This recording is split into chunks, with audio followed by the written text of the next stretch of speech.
Saat sedang berada di klinik dokter gigi, tidak jarang ada orang tua yang membawa anak mereka untuk mendapat penanganan. Lalu, tidak jarang pula sebagian anak yang dibawa ke dokter gigi berperilaku histeris karena ketakutan, misalnya meraung-raung, memberontak, menangis, bahkan berteriak.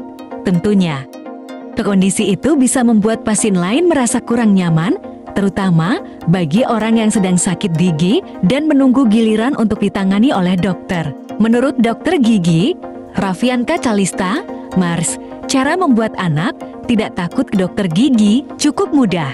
Adapun kunjungan ke dokter gigi tidak perlu hanya dilakukan ketika anak memerlukan tindakan dokter atau mengontrol kesehatan gigi.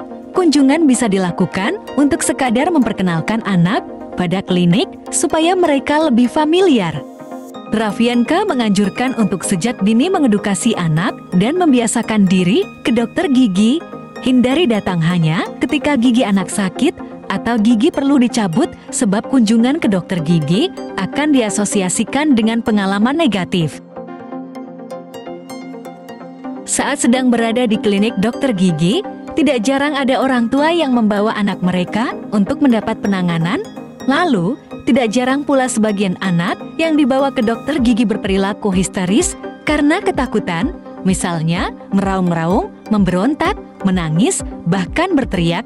Tentunya, kondisi itu bisa membuat pasien lain merasa kurang nyaman, terutama bagi orang yang sedang sakit gigi dan menunggu giliran untuk ditangani oleh dokter.